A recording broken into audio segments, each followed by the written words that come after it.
안녕하세요. 저는 성균관대학교에서 강의를 하고 있는 안혜지입니다. 성균관대학교 국어국문학과, 특히 국어학분과에서 공부하고 있는 학생들을 위해서 학위 논문 작성법을 알려달라라는 요청들을 받아서 이렇게 화면을 통해 오늘 여러분을 만나게 되었습니다. 논문, 대학원 과정의 마무리를 짓는 아주 주요한 과제인데요. 대학원 과정 내내 논문이라는 말만 들어도 마음이 아주 쿵 하고 무거워졌던 것 같아요.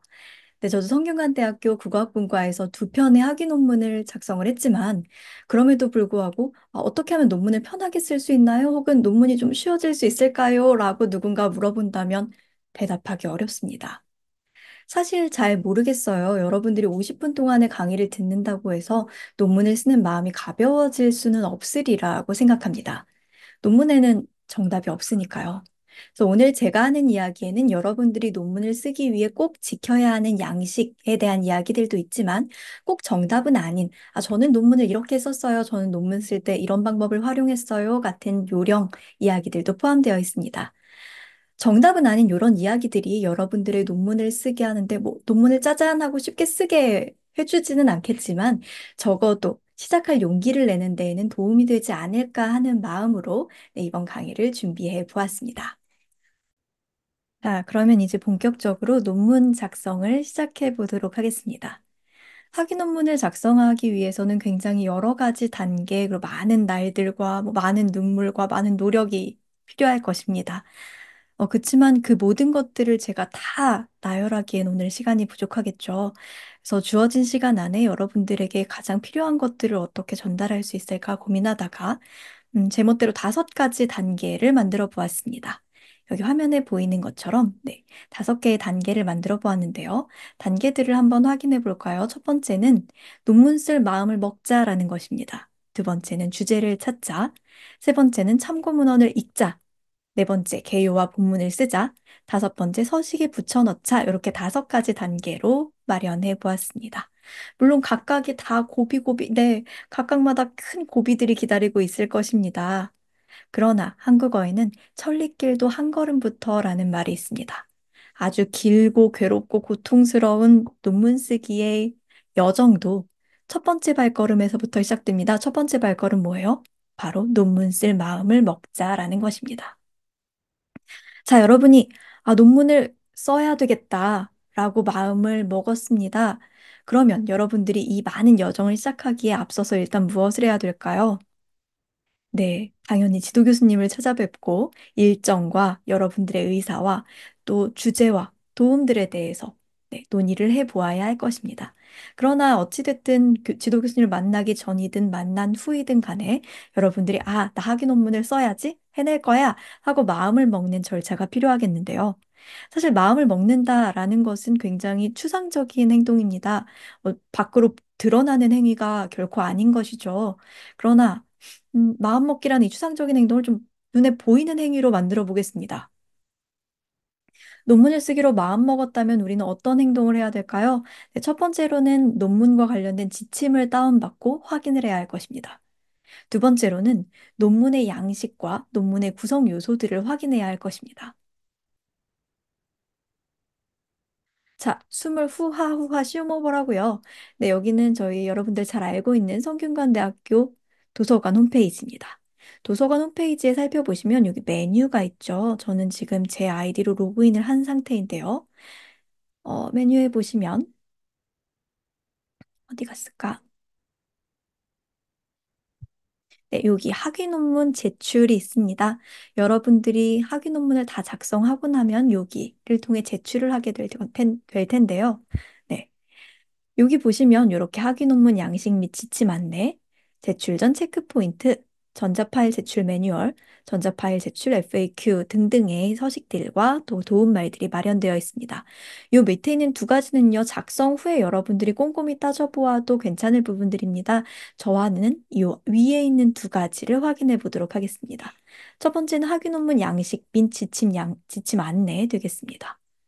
제가 감기가 걸려서 목소리에 신경 쓰다 보니까 말을 굉장히 더듬더듬 하고 있는데 양해를 부탁드립니다. 자, 눌러보면요. 학교 홈페이지로 연결이 되고요. 여기 보면 학위 논문 작성 서식과 지침들이 있습니다. 학위 논문 작성 서식을 다운받아 보도록 하겠습니다. 네, 바탕화면에 저장을 해 보겠습니다. 그리고 지침도 마찬가지로 바탕화면에 다운을 받아볼게요.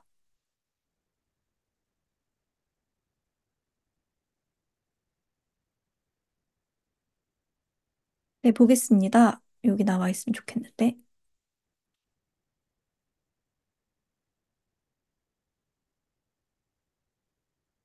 죽을 풀어야 하네요.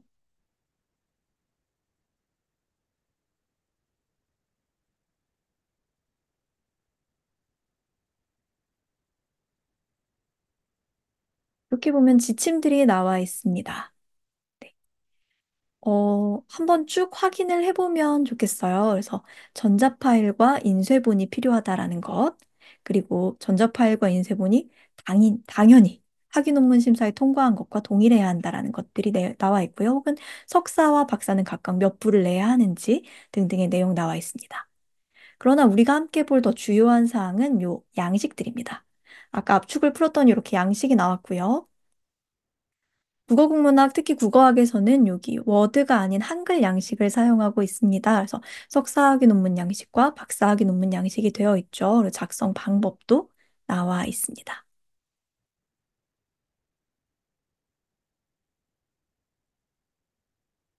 네, 각각의 규격들이 자세하게 나와 있습니다. 확인을 해보면 좋겠죠. 그러나 이것은 참조 정도로 가지고 있으면 되겠는데요.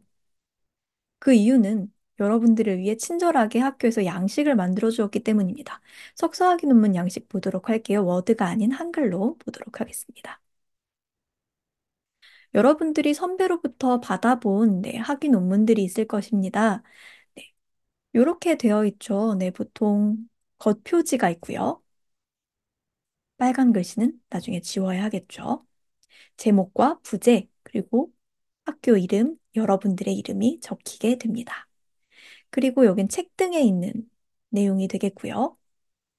속표지, 네, 겉표지 말고 속표지에 대한 내용도 있습니다. 속표지에는 영문으로 된 제목과 부제가 있다면 작성을 하게 되네요. 네, 그리고 심사를 청구한다, 심사를 요청했다라고 하는 심사 청구서가 들어가게 되고요. 여러분들의 심사위원들의 직인이 찍힌 네, 심사 인정서가 게재되게 됩니다. 그리고 그 뒤에는 이제 목차가 있고요. 논문 요약이라는 것이 있네요. 네, 여러분들 논문 요약 이따가 더 이야기해 보도록 하겠습니다. 그리고 그 뒤에 어떻게 됩니까? 서론이 나오고요. 서론, 본론, 결론을 쭉 이런 식으로 작성하라는 이야기가 되겠죠. 그 다음에는 참고 문헌 페이지가 있고요. 부록이 있다면 부록을, 그리고 마지막에 영문 초록이 담겨져 있습니다. 네, 논문은 크게 우리가 제출해야 하는 학위 논문은 이런 식의 방식으로 구성되어 있습니다. 학교마다 조금씩 차이가 있을 것입니다. 우리 학교의 가장 큰 특징은 박사의 경우에도 석사의 경우에도 감사의 글을 싣지 않는다는 점인데요. 어떤 학교의 경우에는 감사의 글을 싣기도 합니다. 그러니까 이런 식으로 학교마다 서식의 차이가 있고요. 각각의 내용에 무엇이 들어가야 되는지, 그리고 이런 것들이 있다라는 것을 여러분들이 일단, 아, 나 논문을 쓸 거야 라고 생각한 다음에 논문에 근데 뭐가 들어가야 되는 거지? 뭐로 구성되어야 되는 거지? 같은 내용을 여러분들이 일단 생각을, 다시 말해 각오를 해야 되겠습니다. 그래서 우리가 지침을 다운받았고요. 그것을 통해서 논문 양식을 그리고 논문의 구성이 어떻게 되는지. 아, 요약이라는 게 있어야 되는구나. 아, 그걸 영어로도 써야 되네. 인정서라는 게 있구나. 겉표지와 속표지가 있구나. 같은 구성들을 확인했습니다. 이러한 구성은요, 서식을 통해서 확인하는 것도 좋지만 제가 조금 있다가 다시 이야기를 할 텐데 여러분들의 선배로부터 직접 받은 논문들을 통해서 한번 확인해 보면 좋습니다. 그래서 그런 이야기가 또 있잖아요. 지피지기면 백전백승이다. 여러분들이 논문을 쓰기로 마음먹었다면 논문이 어떻게 구성되어 있는지, 논문이라는 것이 무엇인지, 논문엔 어떤 요소가 들어가 있는지 일단 잘 보는 것이 중요하겠죠. 네, 우리 이렇게 해서 논문 양식과 지침을 다운받았고요. 논문에 어떤 것들이 들어가 있는지를 간단하게 떨리는 마음으로 확인을 했으니까요. 일단 논문을 쓰기로 마음을 먹었다라고 할 수 있겠습니다. 자, 그러면 다음 단계로 들어가 보도록 할게요. 다음은 주제 탐색입니다. 사실 논문을 쓰는 데 있어서 가장 중요한 부분이 바로 이 주제 탐색이 될 텐데요. 솔직히 말씀드리자면 죄송하게도 주제 탐색에 대해서 어떠한 백발백중의 원칙 같은 것을 주기가 참 어렵습니다. 네. 주제를 정하는 것이, 그러니까 주제를 어떻게 정하느냐가 논문을 어떻게 쓰느냐에 대해 가장 굉장히 큰 부분을 결정한다라고 할 수 있겠죠.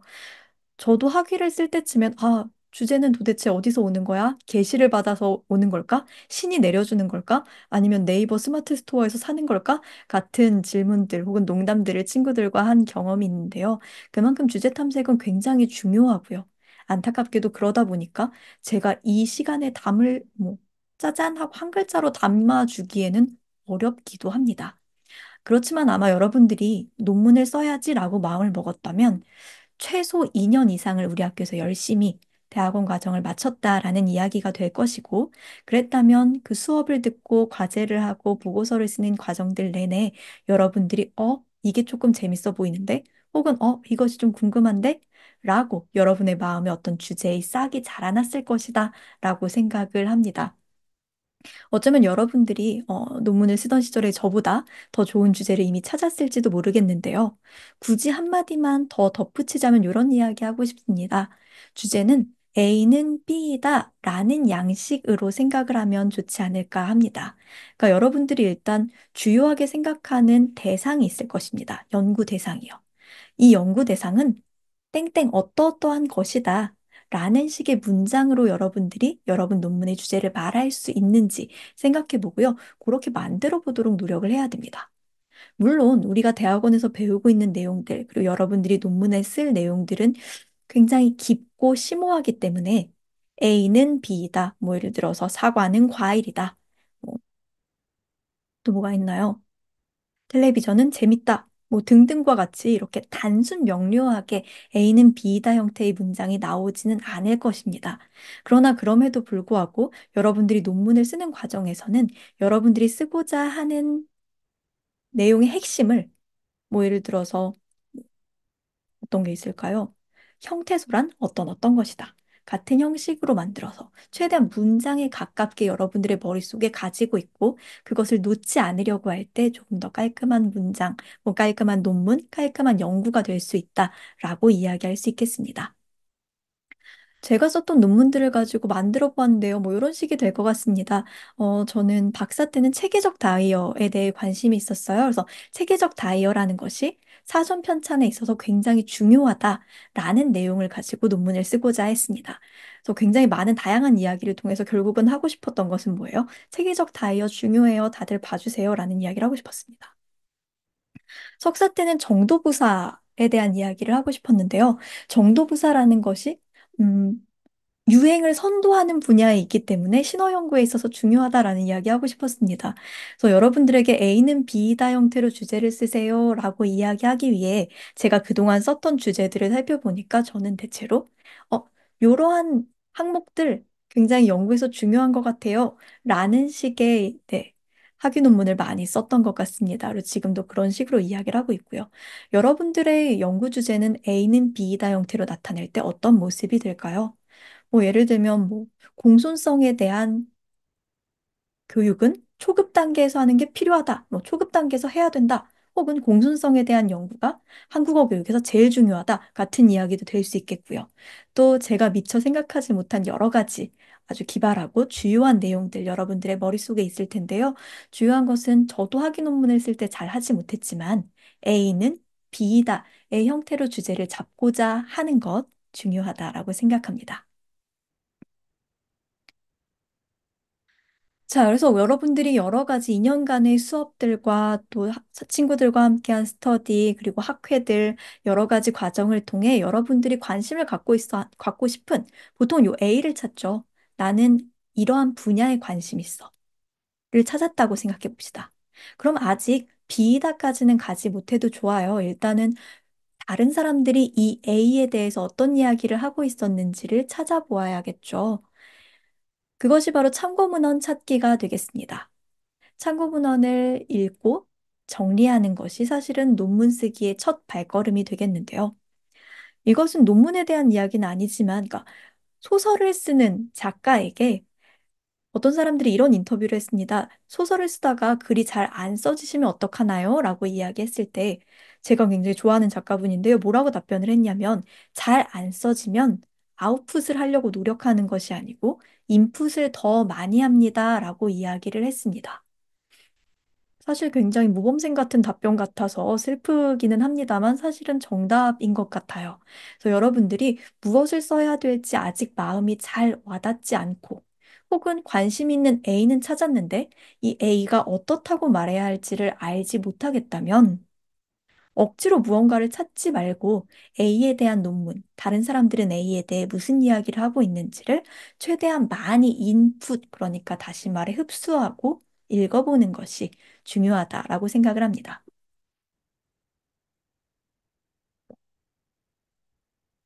아까 말씀을 드렸던 것처럼 저는 이제 석사 논문을 정도부사를 주제로 썼었는데요. 정도부사에 대해서 쓸 거예요라고 이제 여러 선생님들께 말씀을 드렸을 때 선생님들께서 그러면 부사에 대한 논문을 다 읽어봐야 돼. 라고 이야기를 어떤 분이 해주셨던 기억이 있습니다. 그때 저는 세상이 무너지는 것 같았어요. 그걸 그렇게까지 다 읽어야 한다고? 그럼 논문을 언제 쓰지? 못할 것 같아. 뭐 이런 여러 가지 생각들이 들었는데요. 음, 그치만, 그래서 여러분들의 어떤 절망감을 이해합니다만, 제가 여러분을 만나게 돼도 결국은 같은 이야기를 하게 되는 것 같아요. 네.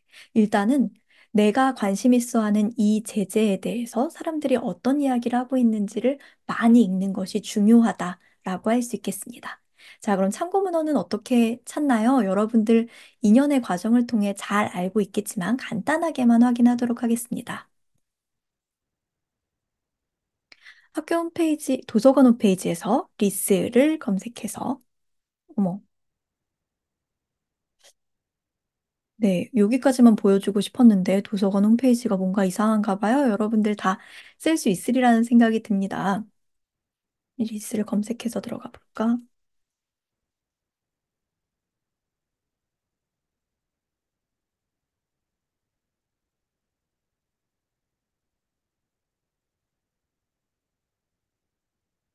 네, 리스에서 확인을 하면 되는 것이죠. 여기에 키워드를 넣고요. 음,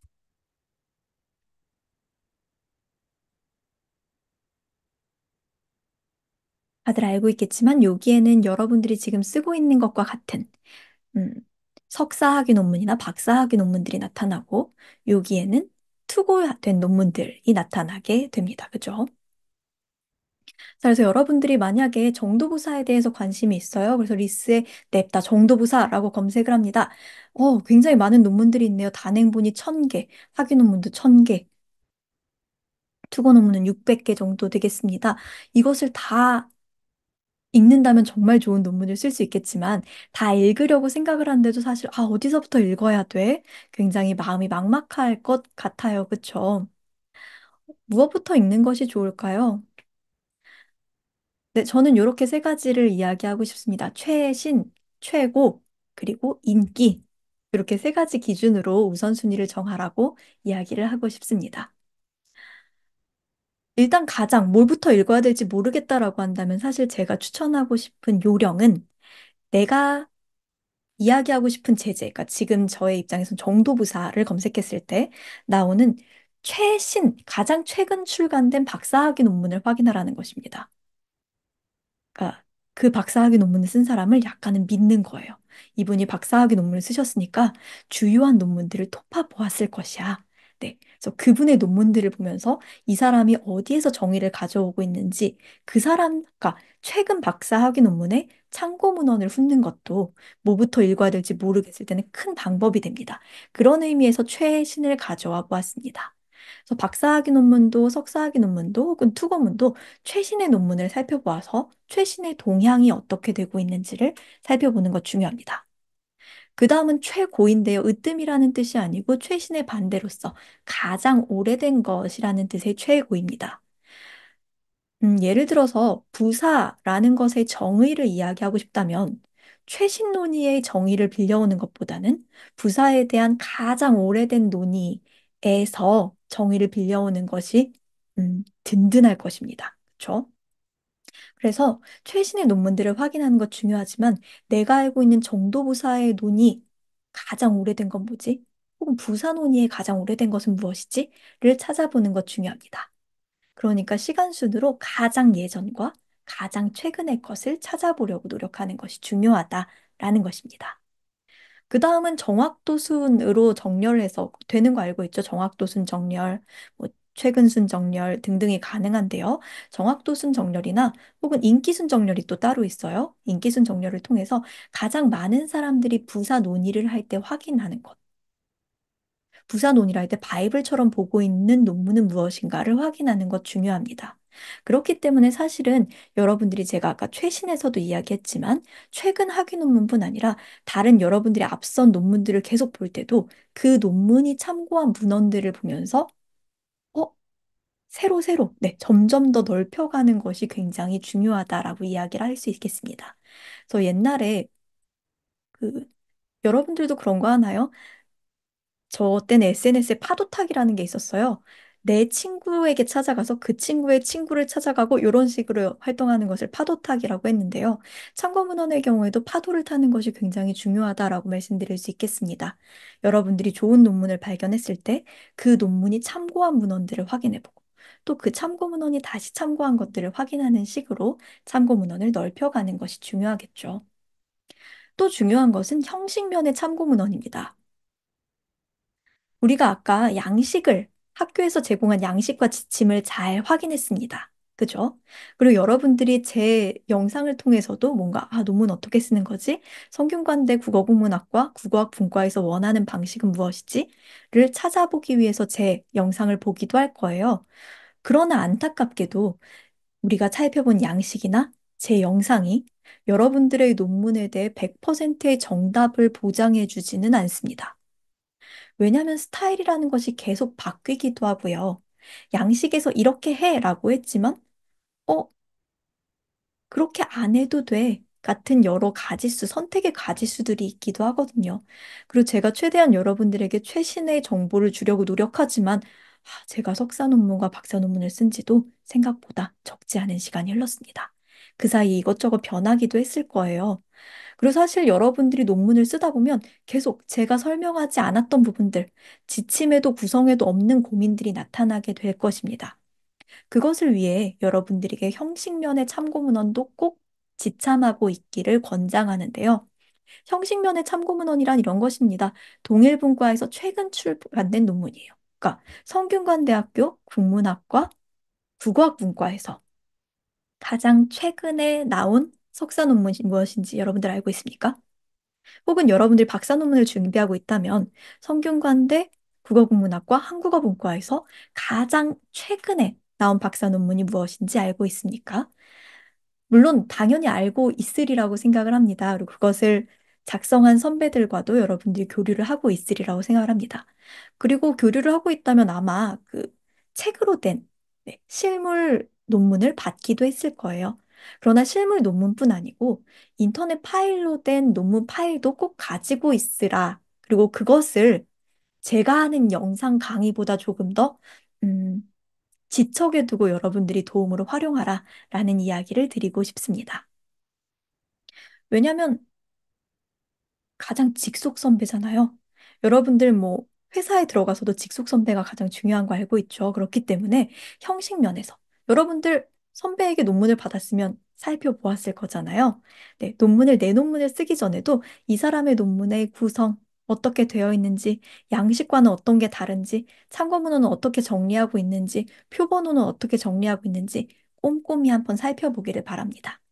그리고 한번 살펴보고 끝나는 것이 아니고 계속 손 닿는 곳에 여러분 파일을 놓아두세요. 그래서 여러분들이 작성하면서 어떡하는 거지? 헷갈릴 때 바로 확인할 수 있도록 하면 좋겠습니다. 그리고 사실 그뿐만 아니라 여러분들이 이미 잘 하고 계시겠지만 그것을 작성한 내 바로 윗 선배들과도 교류해서 어떠한 문제가 생겼을 때 혹은 고민이 생겼을 때 물론 뭐 ARS 쓰듯이 쓰면 안 되겠지만 대학원 공부 여러분들 2년 동안 공부하면서 잘 알고 있으리라고 생각합니다. 혼자서 할 수 있는 게 아니잖아요. 네. 도움을 최대한 요청하고 받고 또 여러분들 이후에 나눠주면서 논문을 쓰길 바랍니다. 논문을 혼자 쓰려고 생각하면 너무 힘든 것 같아요. 그래서 여러분들이 직접적으로도 선배들에게 정중하게 도움을 요청하는 습관을 갖되, 그리고 또 파일로도 선배가 어떻게 했는지 미리 확인해보는, 직접적으로 확인해보는 그런 절차를 꼭 갖는 게 중요하다라고 이야기하고 싶습니다. 그래서 참고 문헌을 많이 찾았어요. 네, 저는 이제 그것을 논문 하울이라고 하는데요. 여러분들이 그 뭐 백화점이나 어딘가에 가서 쇼핑할 때 막 쓸어 담듯이 논문을 막 쓸어 담았습니다. 자, 그럼 이제는 무엇을 해야 될까요? 논문을 읽어야 하겠죠. 읽은 논문들을 정리해야 할 것입니다. 저는 첫 번째로요, 논문을 형식 위주로 정리하라는 말씀 드리고 싶습니다. 그러니까 말하자면 내가 읽어야 될 논문의 리스트업을, 그러니까 다시 말해 목록화를 해두라라는 이야기인데요. 이 목록화를 할 때 참고문헌 양식에 맞춰서 작성해두면 나중에 살기가 굉장히 편안해집니다. 한번 볼까요? 네, 이것은 제가 박사 논문을 쓸 때, 이것은 사실 박사 논문 뒤편에 있는 참고문헌에서 긁어온 것입니다. 제가 논문을 쓰는 과정에서 만들었던, 그때 이제 메모장에 써놨는데, 그것은 어디 갔는지 찾을 수 없어서 가져왔는데요. 이런 식의 작업을 여러분들이 참고문헌을 목록화할 때, 그러니까 아직 읽기 전에, 혹은 읽어가면서 해 놓으라고 말씀을 드리고 싶어요. 그래서 저 같은 경우에는 참고문헌을 막 하울해서 담아둔 다음에 읽어보고, 아, 이건 쓰겠는데? 하는 생각이 10%라도 들면 이런 방식으로 정리해서 메모장에 쭉 목록화를 해 두었습니다. 여러분들이 다 이렇게 형식적으로 정리하는, 다시 말해 참고문헌 형식을 알고 있으리라고 생각합니다. 볼까요? 네. 이런 식으로 이야기할 수 있겠습니다. 저희 성균관대 국문과, 특히 국어학분과에서는 내각주 양식을 사용하고 있습니다. 저자 이름이 들어가고요. 안에 괄호치고 연도를 쓰고요. 그 다음에 작은 혼낫표에 논문 제목, 혼낫표 닫고, 겸낫표에 책 제목, 그리고 권호수, 펴낸 곳, 쪽수 하는 식으로 적어둡니다. 네, 쪽수를 적는 게 생각보다 중요하다는 거 꼭 기억을 해주고요. 이런 이야기 하에 다시 한번 확인해 보도록 합시다.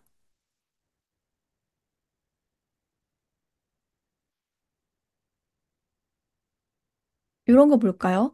김진애 선생님의 2003년 논문이고요. 논문 제목은 어떻습니까? 관용어의 직설 의미와 관용 의미의 관계 연구. 겸납표 책 제목은 뭐예요? 한국어 의미학 13권에 나와 있고요.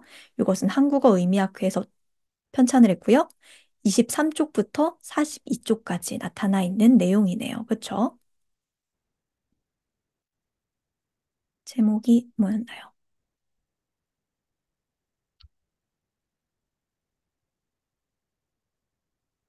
네, 여러분들이 리스에 검색을 해보시면 요 안에 구성되어야 될 내용이 다 들어가 있습니다. 그쵸? 작성자, 논문 제목, 펴낸 곳, 책 제목, 학술 지명, 13권, 네, 그리고 23페이지부터 42페이지까지 수록되어 있다는 내용들이 있는데요. 이러한 내용들을 네,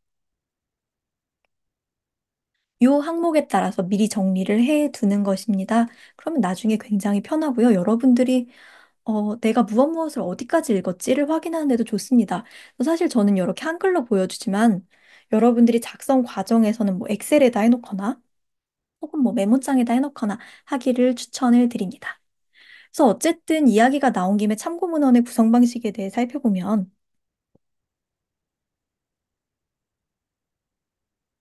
이렇게 되겠습니다. 우리 국어학에서는 여러 가지 유형을 분류하는 경우들이 있습니다. 예를 들면 뭐 단행본하고 논문을 구분하기도 하고요. 저 같은 경우에는 이 당시에는 이제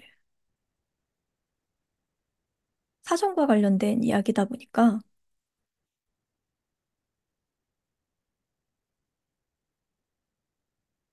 네, 사전류와 보고서류 그리고 네, 말뭉치에 들어간 것들을 따로 정리를 해두었습니다. 이런 정리는 사실은 정해져 있지는 않습니다. 그러나 우리 국어학분과의 경우에는 다양한 자료들을 같이 보기도 하고 또 박사의 경우에는 다양한 자료들이 또 개수도 많아지니까요. 편의를 위해 이렇게 유형을 분류하곤 합니다. 그래서 저는 논저랑 논저, 단행본을 함께 제시를 했는데요. 제가 이 강의를 하기 위해 최근에 나온 우리 국어학분과의 여러 박사, 석사 학위 논문들을 보니까 딱 정해져 있진 않아요. 네, 저도 그렇게 배웠었고. 그래서 논저랑 단행본을 묶기도 하고, 논저와 단행본을 나누기도 하고, 보고서를 논저에 넣기도 하고, 이러한 방식은 크게 정해진 바는 없습니다. 그러나 어떻게 해야 돼요? 네, 너무 번잡해지지 않도록 내가 어떤 기준을 세워서 분류하는 건 나쁘지 않습니다. 그리고 그 분류 내에서는 어떤 식으로 정리가 되어 있습니까? 네, 가나다 순으로 정리가 되어 있습니다. 그리고 동일한 사람이라면 어떻게 되어 있어요? 연도 순으로 정리를 하고요. 연도까지 동일하다면 이렇게 A, B라고 해서 항목화를 해둡니다. 네, 구분할 수 있도록 분류 기호를 넣어두는 것이죠. 이렇게 미리 정리를 해두면 어떤 점이 좋습니까? 읽었던 논문을 다시 읽으면서 새롭게 놀라워하지 않아도 됩니다. 네. 논문을 읽다 보면 이제 학위 논문을 쓰기 위해 논문을 읽다 보면 너무 뭐가 많다 보니까 읽었던 논문을 또 읽게 되는 경우들도 있습니다. 그렇죠? 이러한 문제들을 피하기 위해 형식 위주로 논문을 읽어가면서 조금이라도 이거 쓸만하겠는데? 혹은 다시 볼 것 같은데? 라는 생각이 들면 리스트업을 미리 참고문헌 양식에 준해서 네, 진행을 해두면 좋겠다라고 이야기하고 싶습니다. 그리고 재인용은 피해야 된다라는 것, 그러니까 다른 사람이 인용한 것을 그대로 인용하는 것은 피해야 한다라는 것 여러분들도 이미 잘 알고 있으리라고 생각합니다. 그 다음에 내용 위주로도 정리를 해야 되겠죠. 그래서 저는 그렇게 그러니까 논문을 쓰기 시작하면 그러니까 엑셀 혹은 메모장 파일에 저렇게 읽은 참고 문헌들을 정리를 하고요. 이것들의 내용도 정리를 해야 되겠죠. 읽으면서 기억해야 될 것, 혹은 주요한 내용, 혹은 읽으면서 든 나의 의문, 의견, 난 반대해. 난 이거 찬성해. 혹은 이거 내 논문에 꼭 쓸 거야. 같은 메모들을 정리하는 것이 중요합니다. 사실 그것은 여러분들이 더 하는 다양한 방식이 있을 것이라고 생각합니다. 굳이 많은 이야기를 해주고 싶지 않아요. 여러분들이 알아서 잘 하고 있으리라고 믿기 때문에. 중요한 것은 한글, 엑셀, 약간 이렇게 정형화된 방식으로는 저는 조금 어렵다라는 느낌을 받았습니다. 그래서 제가 석사 논문을 준비할 때 저를 지도해 주시던 여러 선생님들 중에 어떤 분은 그 포스트잇을 사용해서, 그러니까 여기저기 옮겨 붙일 수 있도록 뭐 참고 문헌들, 읽은 내용들을 정리했다라고 말씀해 주시는 이야기도 들었었고, 혹은 요즘은 제텔카스텐이라고 하나요? 정확한 이름 제가 모르겠는데, 카드 형식으로 저장하는 방법도 굉장히 대학원생들 사이에서 유행하고 있다고 들었습니다. 또 저는 이런 식의 프로그램들을 사용하기도 하는데요. 요건 옵시디언이라는 컴퓨터 프로그램인데요. 이렇게 다양하게, 그러니까 말하자면 한글이나 엑셀처럼 이렇게 쭉 좌로, 우로, 행과 열로 정리하게 하는 것 말고 자연스럽게 막 쓰고 막 붙이고 할 수 있는 것들이 조금 더 좋지 않나라는 생각 정도만 여러분들께 드려봅니다. 그래서 여러분들이 잔뜩 하울해서 모아둔 참고 문헌을 읽으면서 이것을 형식적으로 참고 문헌 양식에 맞추어서도 정리를 목록화를 해두고 각각의 내용들 읽으면서 여러분들이 한 생각들을 모아서 어떤 방식으로든 여러분이 좋아하는 방식으로 각각의 부분에서 배운 것, 여러분들이 느낀 것들을 정리를 했으리라고 생각합니다. 그것들을 막 모으고 나면 이제 어떻게 돼요? 어떤 이야기를 해야 될지가 조금씩 마음이 잡히기 시작할 겁니다. 저는 이런 식으로 막 갖다 붙인 다음에 묶을 애들을 좀 묶어 보아요. 그러다 보면 어떻게 되겠어요? 개요를 만들 수 있겠죠. 물론, 그러니까 개요를 억지로 만들려고 하지 말고, 개요가 잘 안 된다면 제가 아까 이야기했던 것처럼 더 많은 인풋이 필요합니다. 더 많은 포스트잇들이 필요해요. 그래서 포스트잇들이 쌓이고 나면 개요를 만들게 될 텐데요. 네, 이것은 제 석사 논문의 개요입니다.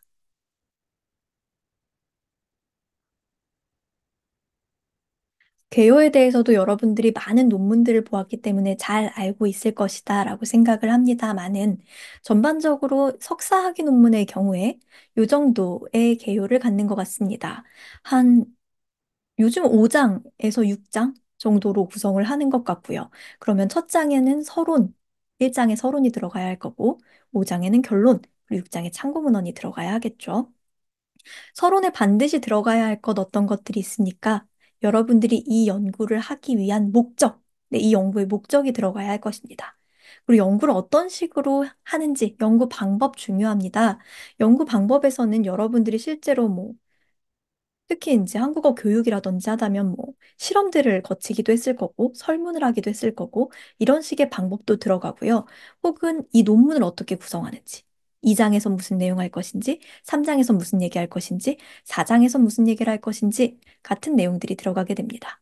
그리고 1.3에서는 뭘 해요? 선행 연구들을 쭉 검토를 하게 됩니다.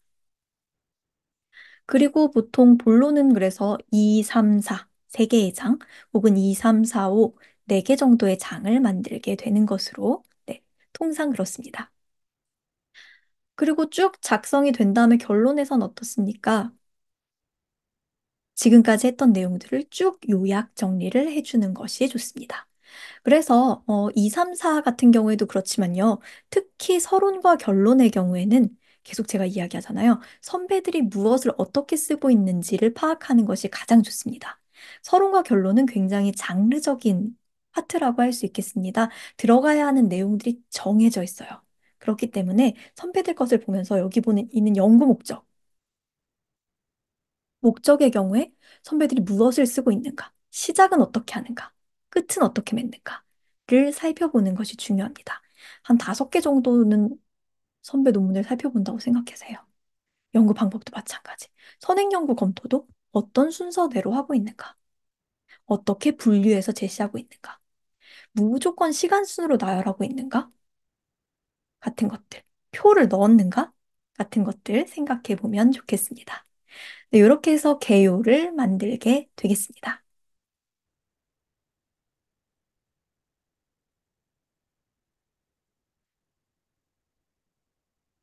네, 개요를 만든 다음엔 어떻게 하나요? 본문을 작성하게 됩니다. 그러니까 본문을 작성할 때도요, 개요를 충분히 확장한 뒤에 작성하기를 바랍니다. 이렇게 쓰고요, 냅다. 자, 본문 쓰세요. 짜잔. 하면 본문이 완성될 턱이 없죠. 네, 너무 쉽지 않은 이야기가 될 것입니다. 요 안에서도요, 제가 지금 뭐 완전의 발달 과정 뭐 이렇게 얘기했는데요. 너무 예전 것이라 기억이 나지 않습니다만, 그러니까 이 안에서도 사실은 목차 안에는 완전의 발달의 시작은 무엇이었나? 완전의 발달의 중간은 뭐였지? 하는 식으로 이 안에서 끊임없이 가지를 쳐서 나간다고 생각하는 것이 좋습니다. 마찬가지예요. 완전 대박회와 공기할 수 있는 문법 범주. 제가 한 3가지 제시했던 것 같은데요. 1번은 뭐지? 2번은 뭐지? 3번은 뭐지? 무언가라면 이것에 대해서 설명 어떻게 할 거지? 첫 번째 뭐 할 거지? 라는 식으로. 그러니까 개요를 최대한 잘게 확장해 나간 다음에 본문으로 가는 것이 좋다라고 저는 생각을 합니다. 그리고 또 중요한 것은 보여주는 방식이 중요하다라는 것입니다. 음, 제가 논문을 심사받는 내내 사실 이해하지 못했고 지금도 어렴풋이 이해하는 것인데요. 여러분들이 말하고자 하는 바를 아까 제가 설명드렸던 것처럼 A는 B다 형식으로 이야기를 한다고 생각을 해봅시다. 그러면 A는 B예요. 예를 들어서 정도부사 중요해요.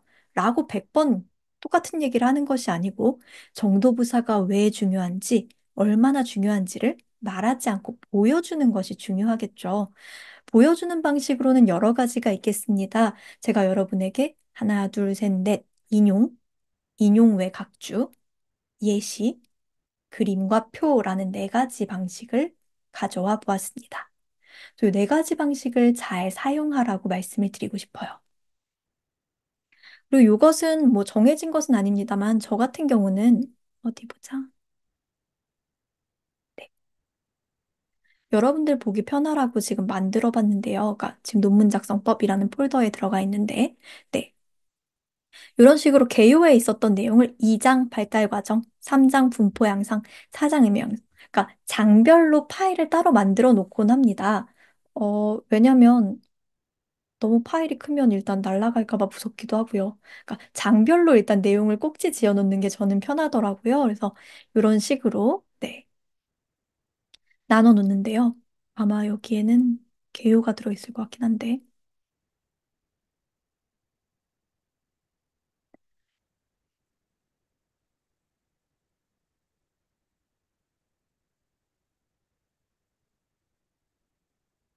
네, 그래서 각각의 장별로 나눠서 본문을 작성을 해보게 됩니다. 그걸 통해서 우리 인용의 각주, 예시, 그림과 표에 대해 이야기해 보도록 하겠습니다. 뭐 얘기를 해볼까요?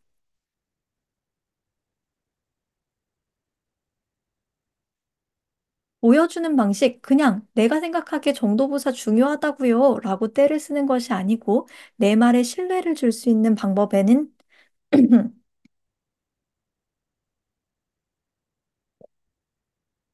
인용이 있습니다.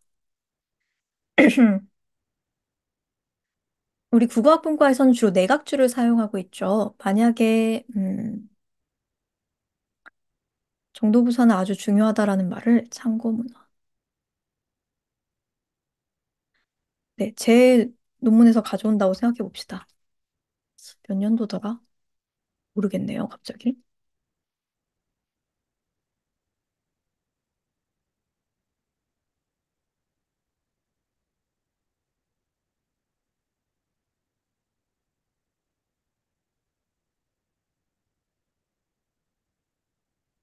네, 약간 가정법으로 제 논문은 학위 논문이기도 하니까 투고문이라는 가정하에 뭔가를 대충 만들어 봅시다.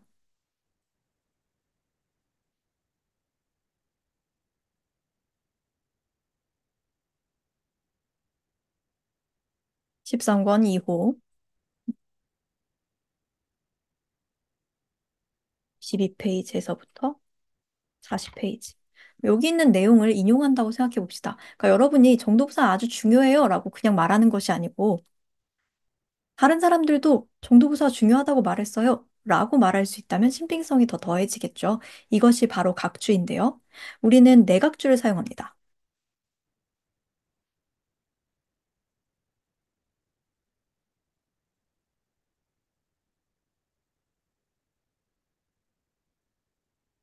네. 이런 식으로 이야기를 하게 되겠죠. 그리고 여기엔 무엇이 들어갑니까? 안해지하고 연도와 해당 문장이 들어가 있는 페이지 수가 들어가게 되겠습니다. 혹은 이렇게 이야기할 수도 있겠죠.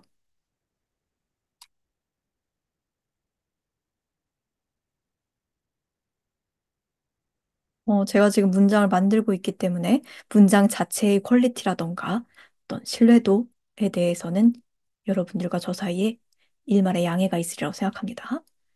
정도부사는 뭐 어떻다 그럴까?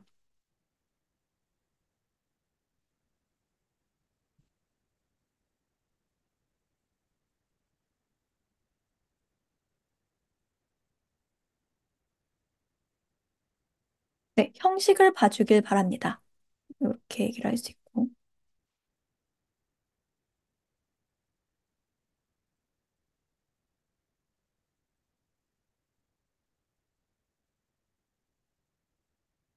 네, 이렇게 두 가지의 방식으로 우리는 각주를 사용하고 있습니다. 이것을 우리가 내각주라고 하고요. 이렇게 문장 내에 주어를 제시하는 경우도 있고요. 주어 자체도 괄호 안에 집어넣는 경우가 있겠습니다. 네, 이런 식으로 다른 사람의 이야기를 인용해서 여러분들이 말하고자 하는 걸 보여줄 수 있겠습니다. 인용 외에도 각주를 달 수 있죠. 이것을 외각주라고 보통 하는데요. 우리는 국어학에서는 인용을 내각주로 하기 때문에 외각주엔 다른 이야기들이 들어가게 됩니다. 컨트롤과 N, 네, 한글을 켜놓고 컨트롤 키가 어디 있는지 알고 있죠. 컨트롤 키와 N 키를 누르면 네, 이렇게 각주가 생기게 됩니다. 여기 1번이라고 하고요. 요 밑에 이야기가 들어가죠.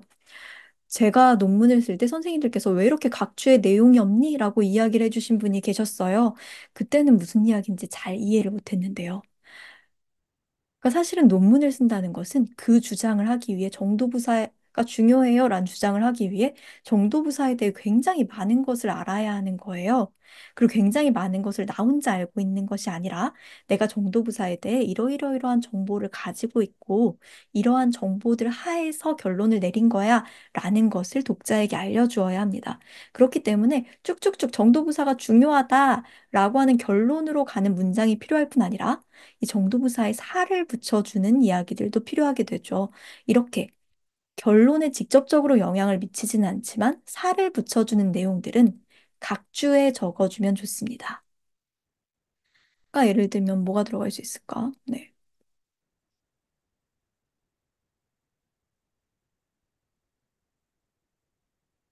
여기서 중요와 주요의 차이에 대해서 네. 컨트롤 N을 치면 알아서 번호가 순서대로 매겨지고요. 주요가 아니라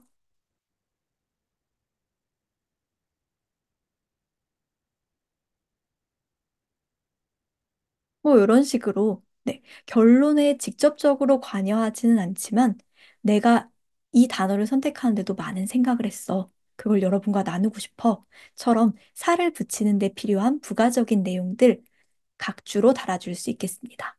자, 이렇게 하면 우리 지금 인용, 그리고 인용의 각주 두 가지 방식을 파악했네요. 네, 세 번째 방식입니다. 우리 국어학에서 가장 중요한 방식이라고 할 수 있겠는데요. 예시가 있겠습니다.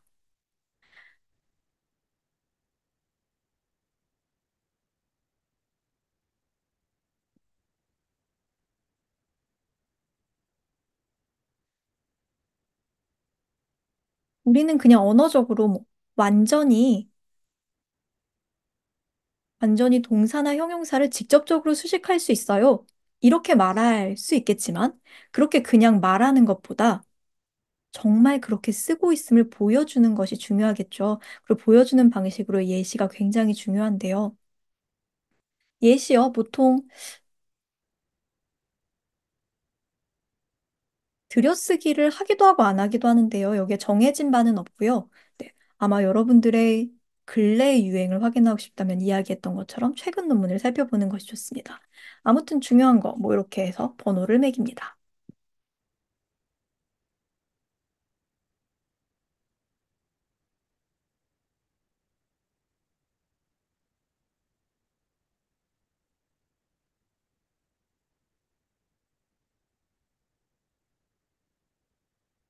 네, 이렇게 나와 있는 내용들, 이름을, 번호를 붙여서, 일단 이것만 해볼게요. 번호를 붙여서 문장을 사용을 합니다. 네. 그러나 이런 예시 문장을 만들 때는요, 사실 제가 지금은 만들어서 사용했습니다만은 보통은 만들어서 쓰지 않기를 권장하고 있습니다. 왜 그래요? 나만의 언어 감각으로 만들어낸 말일 수도 있기 때문에 그렇습니다. 그렇기 때문에 가능한, 네, 요 내용이 어디서 왔는지를 아주 간단하게라도 밝혀주는 것이 좋고요. 매번 밝혀주기보다는 연구 방법에서 우리 아까 1장에 있었죠. 서론에 있는 연구 방법에서 밝혀주는 것이 좀 더 좋습니다. 또 이런 식으로 뭐 1번 네, 이렇게 되었을 경우에 불완전 맛있어요. 여러분들 씁니까? 안 쓰는 것 같아요. 네, 비문법적인 문장에 대해서는 이렇게 꽃표를 붙여놓는데요. 꽃표를 그냥 붙이는 것이 아니고 꽃표 어디 있는지 알고 있죠? 그 Shift 8 누르면 꽃표가 나옵니다. 꽃표를 그냥 붙이는 것이 아니라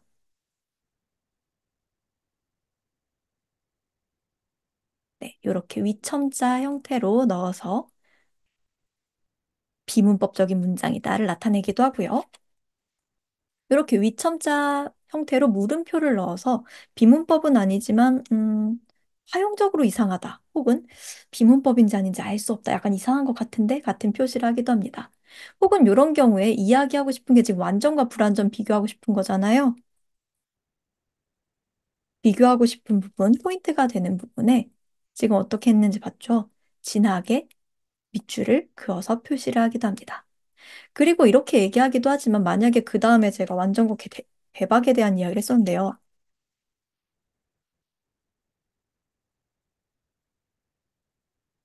이렇게 번호를 쭉 매길 수도 있겠습니다만은 얘네들 완전과 불완전을 묶을 수도 있겠죠. 그렇다면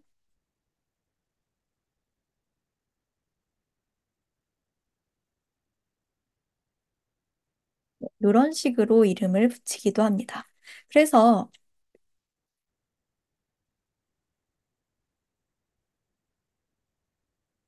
본문에 대한 내용을 쓰고요.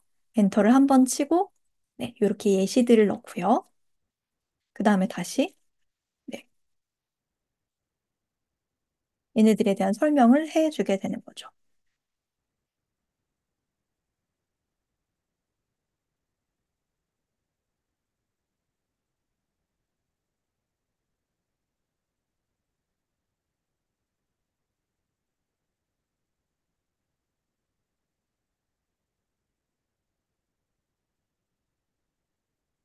네, 계속 이야기하지만 문장의 내용이나 퀄리티를 보지 않고 방식을 봐주기 바랍니다.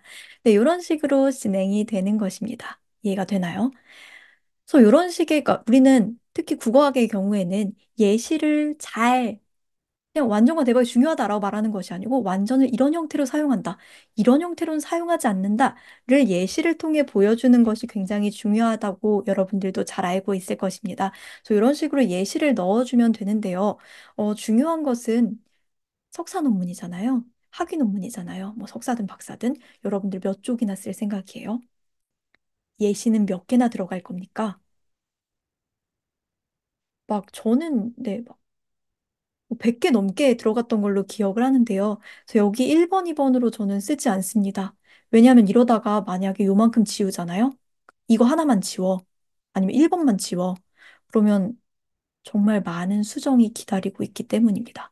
그래서 저는 요거 2장이잖아요. 그러면 그냥 큰 숫자를 넣어줍니다. 아무거나.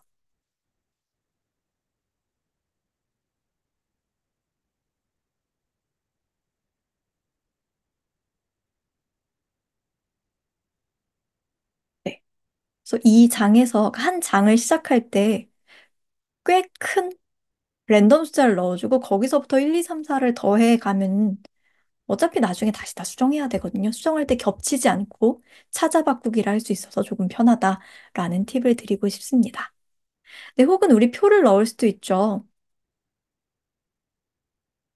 표는 여기 보면 표 모양이 있습니다. 네, 눌러보면 어떤 모양의 표를 만들래? 라고 이야기를 하고 있죠.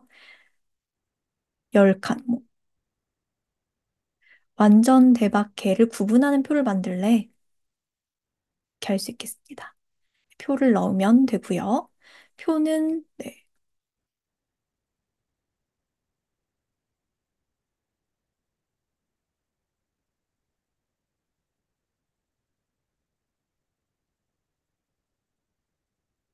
뭐 이런 식으로 표를 넣을 수 있겠습니다. 표의 뭐첫 열에는 이렇게 음영을 넣을 수도 있고요. 이것은 여러분들의 선택이 되겠고요. 중요한 것은 표마다 반드시 이름이 있어야 한다는 것입니다. 표를 그냥 넣을 수 없고요. 표에는 반드시 이름을 달아주어야 하는데 우리가 그것을 캡션이라고 합니다. 표를 이렇게 클릭하면요. 이 상태에서 오른쪽 버튼을 눌러주면 캡션 넣기가 나옵니다. 그러지 말고 메뉴의 개체 속성 볼게요. 다시 오른쪽 버튼을 표 위에서 선택하고 개체 속성을 누르면 네, 여기 여백 캡션이 나옵니다. 우리는 캡션을 여기 위에, 그러니까 표에 여기 샵 1 보이는 데 있죠. 표의 윗부분에 캡션을 넣는 방식을 취합니다. 이렇게 해주고요. 가운데, 네, 여기서 지금 가운데 눌러서 네, 가운데 눌러서 표 1 하고 표의 이름을 써줍니다. 뭐 뭐뭐에 따른 비교가 있어야 되겠죠, 기준.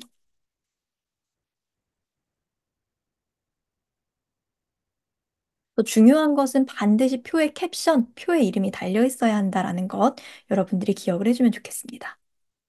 혹은 어떠한 그림, 뭐 특히 어떤 그림을 넣을 수 있을까요? 도식이라던가 혹은 저 같은 경우에는 이러한 문장이 정말 활용된다라는 것을 설명하기 위해 인터넷 페이지를 캡처해서 넣기도 하는데요. 이러한 캡처의 경우에도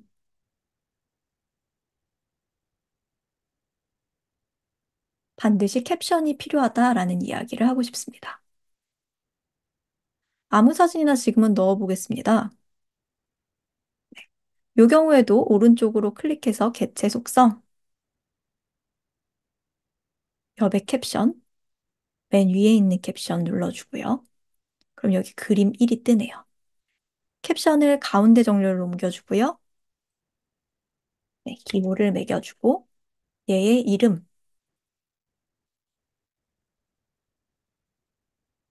넣어주는 것이 좋습니다. 네, 이렇게 하면요. 본문을 작성할 때 여러분들이 잔뜩 살을 붙이는 데 필요한 것들, 내각주로 인용을 하는 방법, 인용 외의 내용들에 대해서 외각주로 설명하는 방법, 그리고 예시의 번호를 다는 방법과 그림과 표에 캡션을 넣는 방법까지 확인하였습니다.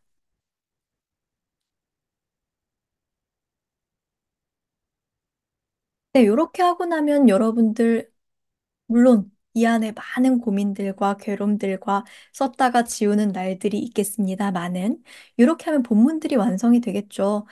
제가 만든 방식대로 따라온다면 여기에 각각의 폴더가 다 생겨날 것입니다. 자, 그럼 이제는 무엇을 해야 할까요? 그래서 다 작성을 했어요. 네, 물론 계속 검토를 해야 되겠습니다만은 검토하는 과정에서 서식에 우리 아까 맨 처음에 논문 쓸 마음을 먹었을 때 만들었던 확인해 보았던 서식에 맞춰보는 것이 필요하겠죠. 네, 서식에 맞출 때는 다음과 같은 일들을 해야 합니다. 여러분들이 첫 번째로 해야 할 것은 양식에 붙여 넣는 거예요. 그래서 우리 아까 양식 파일을 보았는데요.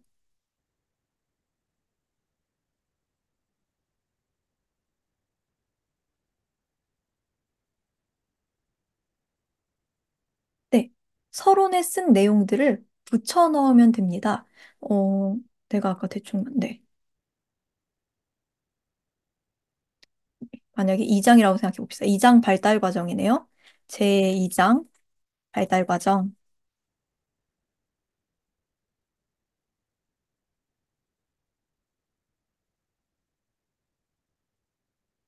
네. 그리고 여기에 썼던 내용을 붙여 넣어가면서 네, 양식을 맞추면 되겠죠. 사실 붙여 넣을 때 약간 기분이 좋아지는 이유가 있는데요. 여기 보면 한글에 있는 기본에 비해서 굉장히 넓은 줄 간격을 취하고 있어요. 그래서 양식에 맞춰서 붙여 넣다 보면 굉장히 분량이 조금 뻥튀기가 돼서 기분이 좋아지곤 합니다. 자, 일단 여기 나와 있는 거 잘 살펴볼까요? 큰 제목 1장 서론을 작성하고 두 줄 아래에 중간과 제목을 작성하고 한 줄 아래에 소제목. 그러니까 여기 제2장 쓰고 엔터 두 번 치고 중간 제목 엔터 한 번 또 치고 소제목을 쓰고 여기다가 복사 붙여넣기를 하라고 되어 있는데요. 써놨던 것을 복사 붙여넣기를 하면요. 썼던 게 너무 얼마 없긴 하지만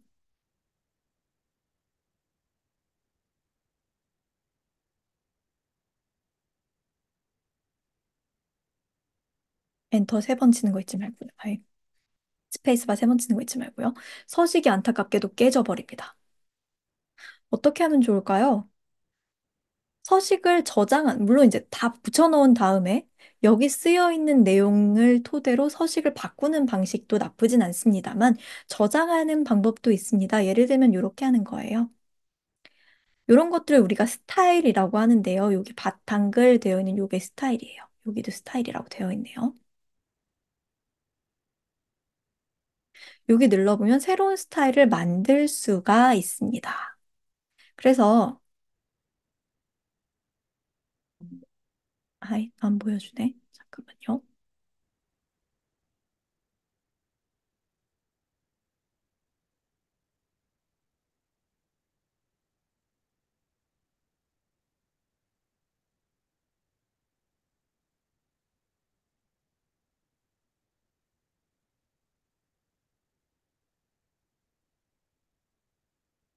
네, 아까 작성 양식 다운받은 데 보면 이게 한글 기준이라고 되어 있죠.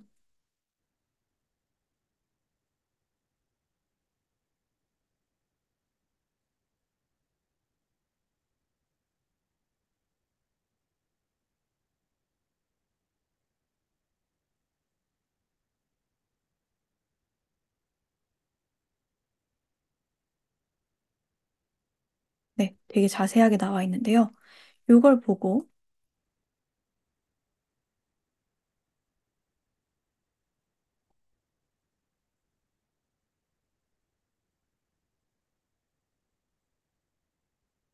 네, 여기 나와 있죠. 우리가 지금 보려고 아이고 세상에 도와주질 않네요.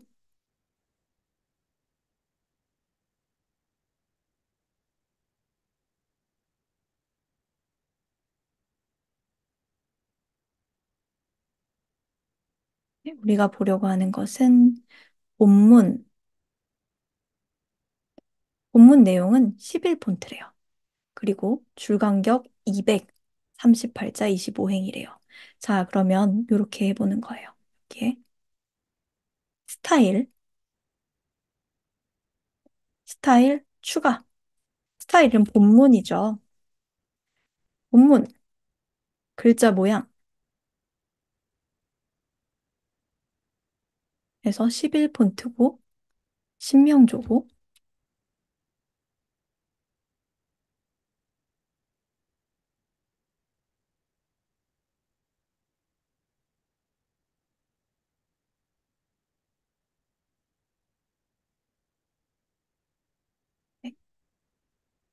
200이고, 이렇게 정리를 해서 저장을 해 놓는 거예요. 아, 논문 본문이라고 해요.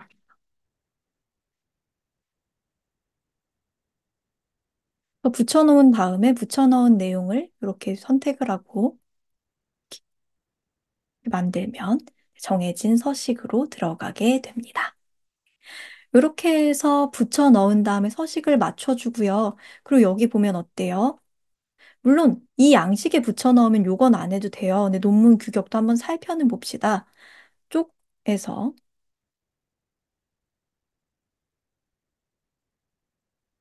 네, 여기 38, 15, 30, 38, 15가 되어 있는지 여러분들이 다른 종이에다가 그러니까 여기 양식에다 붙여넣지 않고 있었다면 확인을 한번 해 보아야 합니다. 그래서 여러분들이 붙여 넣으면서 양식들을 다 확인을 해 보고요. 서식을 맞춰 보고요. 그 다음엔 무엇을 해야 해요? 예시 번호와 표 번호를 정리해야 해요. 우리 아까 예시 번호, 아까 제가 막, 랜덤 번호로 만드는 게 편해요. 막 이렇게 해서 256, 257 이렇게 만들었다면 그게 다시 처음부터 1, 2, 3, 4, 5, 6이 되도록 정리가 필요합니다. 그리고 예시 번호뿐 아니라 예시에 대해 설명한 것도 정리가 잘 되어 있도록 한번 검토를 해야 되겠죠. 그 다음엔 목차를 만듭니다.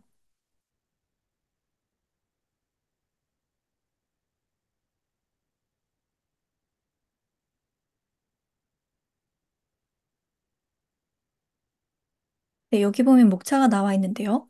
여러분들이 작성했던 개요를 가지고 오세요. 그래서 개요의 내용을 여기에 적어줍니다.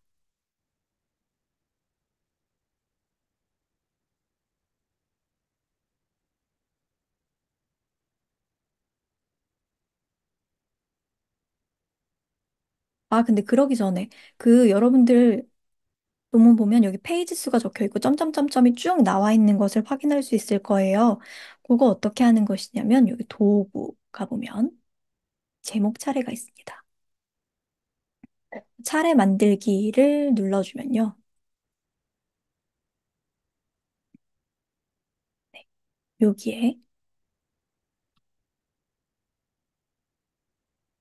이렇게 넣을 수 있습니다. 그래서 여러분들이 실제로 이제 쓰다 보면 마지막에 여러분들이 목차를 넣을 거잖아요. 그러니까 페이지를 다 넣고 자 이제 목차를 넣어요. 서론 이거 서론이라고 하자고. 서론이 1페이지예요. 그럼 서론은 1페이지부터 시작이네. 이라고 쓰고 여기에 탭 제가 지금 탭을 넣고 쳤거든요. 그러면 이렇게 점점점점이 생겨납니다. 일장 연구 목적도 만약에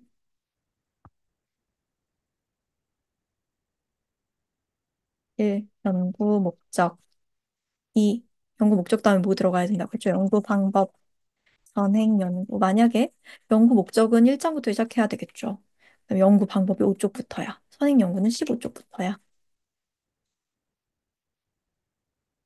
네, 이렇게 쭉 하면 목차까지 마무리가 됩니다.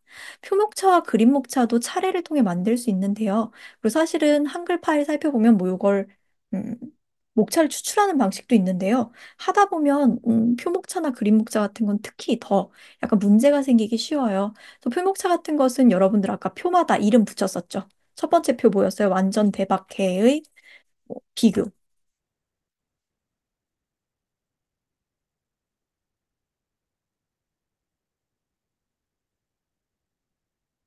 네. 그리고 얘도 페이지 수를 다 적어 주어야 합니다. 네. 그러니까 사실 이건 정말 마지막 본문이 다 완성된 다음에 하는 것들 되겠습니다. 그리고 또 무엇을 해줘야 돼요? 우리 아까 보면서 이런 것들이 있었죠. 요약이 있었습니다. 논문에 대한 요약을 작성해야 합니다.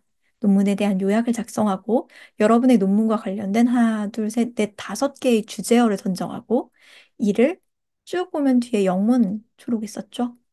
네. 영어로 번역해서 작성하는 것까지 하면 어떻게 됩니까? 네. 수고하셨습니다. 논문이 완료되었습니다. 네, 이렇게 생각을 해 주시면 되겠습니다. 자, 이렇게 여러분들이 논문 쓰는 동안 해야 할 일들을 한 50분 정도 동안 간결하게 지나쳐 보았습니다. 어떻습니까? 조금은 용기가 나나요? 아니면 오히려 더 겁이 많이 나고 스트레스를 받게 된 건 아닌지 모르겠네요. 네, 저도 지금 이렇게 이 자리에서 여러분에게 논문 작성법을 강의하고 있지만 사실 논문 쓴다는 건 늘 어렵고 힘든 일이 맞는 것 같습니다. 학위 논문의 경우엔 더더욱 괴롭고요. 종일 앉아 있어도 한 줄도 쓰지 못하는 날도 많고, 아유, 쓰기는커녕 썼던 것들을 지워버리는 날들도 있죠. 그러나 중요한 것은 반드시 끝이 온다는 겁니다. 여러분들도 꼭 여러분의 힘으로 그 끝을 마주할 수 있기를 바랍니다. 다만 그 힘든 시간들을 혼자 고민하지 않았으면 합니다. 혼자 꽁꽁 숨겨두다가 심사위원들에게 심사일에 갑자기 짜잔 하고 오픈하는 것이 결코 좋은 논문 작성의 자세가 아닙니다. 주변의 많은 동료 및 선후배와 함께해야 하고 조금이라도 알 수 없거나 어려운 부분들은 혼자 끙끙 앓지 않고 꼭 확인하고 물어보는 자세가 중요합니다. 물론 자판기 누르듯이 내가 물어봤으니까 빨리 질문에 답변해줘. 빨리 답변 내놔. 하는 식으로 답변을 요구하는 것이 아니라 상대방의 지혜와 시간을 빌리는 것에 대한 고마움을 충분히 가지고 또 존중하는 마음을 충분히 가지고 있어야 하겠죠. 근데 분명 쉽지 않은 시간들이겠지만 그 시간들을 통해 여러분들이 성장하고 또 그 끝에서 좋은 마무리와 멋진 결실을 얻어낼 수 있기를 진심으로 바라면서 저는 이만 물러가도록 하겠습니다. 네, 강의를 잘 들어주어서 고맙습니다. 감사합니다.